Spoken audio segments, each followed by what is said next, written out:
Après 2 opérations chirurgicales ratées, elle a dû attendre 6 mois pour avoir une 3e intervention. 6 mois durant lesquels elle est restée le ventre ouvert.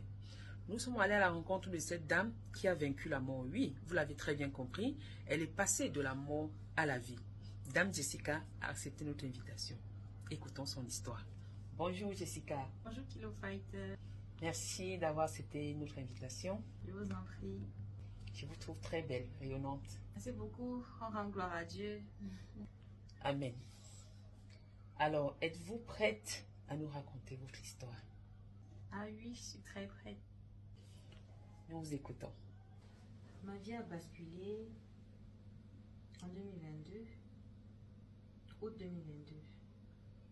Je sortais du boulot, je me portais très bien, j'étais avec une de mes collègues. Puis j'ai commencé à avoir une sensation de douleur très forte au niveau de mon bas-ventre. Et là, ma collègue me dit, elle fait allusion à mes menstrues. Je dis non, c'est pas ça. Elle me dit, ok, je vais t'aider.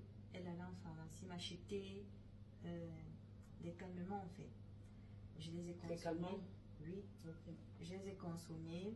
Et puis, ça essayait d'aller. Elle m'a accompagnée, j'ai pris le taxi, elle m'a aidé à prendre le taxi. Je suis rentrée chez moi, je suis arrivée et là, le mal a repris. Et mon fiancé s'inquiétait tellement, il a fait appel à son papa qui est retraité médecin. Il a fait une ordonnance et il allait en pharmacie acheter des médicaments pour moi. Ça fait semblant d'aller, vu qu'étant donné que mon fiancé devait se déplacer, il avait un voyage à faire. Il est parti me laissant derrière. Parce que tout allait déjà quand même bien en fait. Oui. Mais le comble, après son départ, il n'arrivait pas à m'accroupir pour prendre même quoi que ce soit par terre ou faire même me laver, faire ma toilette et tout. Et là, je crie à mon fiancé, je lance un cri. Genre, c'est fort en fait. Par téléphone ou c'est qu'il est encore dans la maison? Par téléphone. Il était déjà parti dans son rendez-vous de voyage. Oui. Et là, il a pris frayeur. Il a envoyé un ami de venir voir ce qui ne va pas avec moi. Son ami est arrivé. Il m'a mis dans des conditions vraiment terribles. Non seulement je vomissais et je faisais même les selles en fait. Oui. Genre, j'arrivais pas à partir ma soeur au bidet parce que les douleurs étaient très fortes. D'accord. Donc vous étiez bloqué au lit en fait. J'étais bloquée au lit. Oui. Et là, c'est comme ça que son ami dit, il appelle une femme comme une femme en fait, parce que lui ne peut pas entrer dans mon intimité, de venir m'aider à prendre une douche et tout. Oui, parce que vous avez déféqué sur vous. Justement. Oui. Et là, c'est comme ça que la dame est arrivée, elle a pris son mémoire et mon fiancé immédiatement était obligé de prendre le train express pour venir me rejoindre à la maison. Quand il arrive à la maison, il voit dans l'état où j'étais, c'est mieux. Directement, il s'en va avec moi dans un hôpital dont je vais taire le nom. Un hôpital public ou privé? Privé. Privé, d'accord. Nous sommes arrivés là-bas, j'étais aux environs de 4 à 3 heures du matin. Oui. J'étais dans des douleurs énormes. Là, ils m'ont injecté des antidouleurs pour calmer au moins ma douleur-là. Ça fait semblant de donner pour le temps pour eux de m'amener en salle de l'échographie en fait. Oui. On a fait l'échographie. Ils n'arrivaient pas à décrire exactement ce que présentait l'échographie. Oui. Et là, il y a un qui disait il y a une grosse masse dans mon ventre. Et l'autre qui n'arrivait pas à interpréter ce qui n'allait pas. Oui. Et là, le gynécologue elle-même devait arriver au 9h, 8h. On m'a demandé de patienter. Ils m'ont installé dans une chambre d'attente. Je suis restée attendre que le gynécologue arrive en fait. Oui. Quand elle est arrivée, elle a pris mon dossier médical. Elle m'a consulté. Elle a dit à mon fiancé directement qu'on doit m'opérer dans les heures qui suivent. Et là, elle a été directe qu'on devrait m'enlever les troncs, les 2 troncs. Et elle a expliqué pourquoi? Elle a dit c'est pour sauver ma vie en fait. Elle n'a pas expliqué. Elle n'est pas entrée dans les détails. D'accord. Et là, mon fiancé a dit non, c'est pas possible. Il était avec son ami à lui. Oui. Et son ami a dit non, ils ont refusé en fait. Mon fiancé a refusé. Et moi, j'avais tellement mal. Et j'acceptais en fait tout. Il n'y a pas de problème. Oui, vous voulez vous soulager, c'est tout. Vous voulez plus avoir mal. Justement. Et c'est comme ça que mon fiancé a refusé. Étant donné que nous n'avons pas encore fait d'enfant. D'accord. Et là, c'est comme ça que son ami qui est avec nous, il dit à mon fiancé qui connaît un grand naturopathe ici à Yaoundé. Il n'est pas seulement à Yaoundé, il est un peu de partout dans les régions du Cameroun. Oui. Alors, on s'en va vu comme une solution. Oui, on préfère tel le nom, c'est ça? Oui, je préfère tel le nom. Oui. Nous sommes arrivés là-bas, le monsieur, il n'a pas été professionnel en fait. Il a dit, le mal c'est quoi? Je dis, j'ai très mal. On a dit là-bas que c'est un gros kyste qui est dans mon ventre et tout. Oui. Il a donc demandé, il a fait une facture de 100 000. Il nous a donné, il a concordé les écorces d'aller me puiger et de boire. Ok, on a pris. Oui. Nous sommes rentrés à la maison. Mon fiancé a suivi toutes les restrictions que le monsieur a données. Oui. Puis, toutes les consignes. Oui, toutes les consignes en fait. J'ai bu. Quand j'ai bu, c'est comme si je suis allée renchérir la douleur. C'était énorme.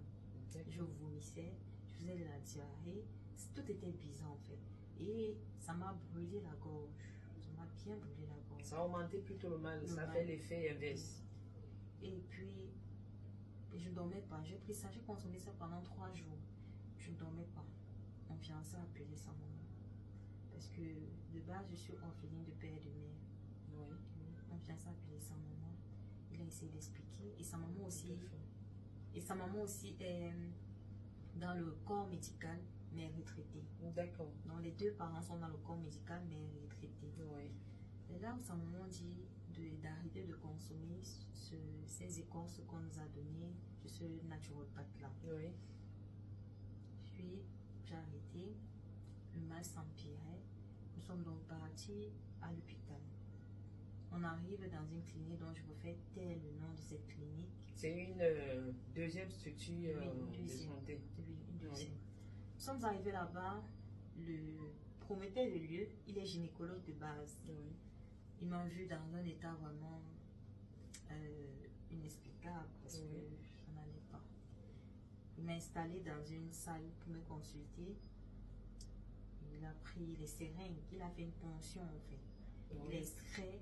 Et je vous assure qu'en retirant la seringue, il y avait du pu, mélangé avec du sang. Ça puait, c'était tellement nauséabond. Une odeur, tu vois, comme le cadavre. Oui, insupportable. Et là, c'est là, il nous regarde, il dit, mince, un être humain ne peut pas vivre avec du pu dans le ventre pendant 2 jours, la personne meurt. Il dit, ça c'est un miracle, on va t'opérer. Immédiatement, nous étions, je crois, un vendredi. Il a dit qu'on devait m'opérer directement, mais déjà, on doit me mettre dans des antibiotiques en fait. Oui. Les antibiotiques pour passer la perfusion. Ok. On m'a mis sur antibiotiques. Sur antibiotiques, merci.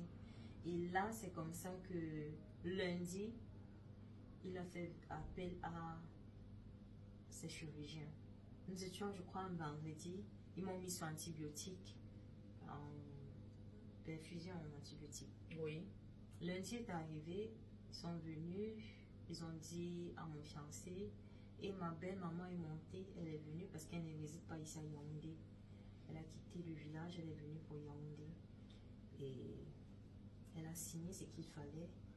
Tout, ils sont partis apprêter le carton médical. Nous sommes entrés en salle à 15 h. En salle d'opération? Oui, au mois d'août 2022.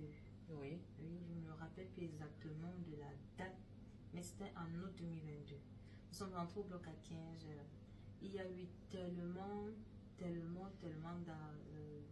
d'anomalies au niveau de la poche de sang, au niveau de la dose de l'anesthésie qui allait aller dans mon corps. Je suis entrée à 15 h au bloc. J'ai fait ma prière, j'ai remis tout entre les mains de Dieu. Quand j'entre à 15 h comme ça au bloc, on installe sur la table opératoire. Oui. Et on commence à parler un peu avec moi et pas tout s'arrête. Oui. L'anesthésie. Vous endormez. Je m'endors. Oui. Ce qui se passe est incroyable en ce moment. Pendant qu'ils sont en train de m'opérer,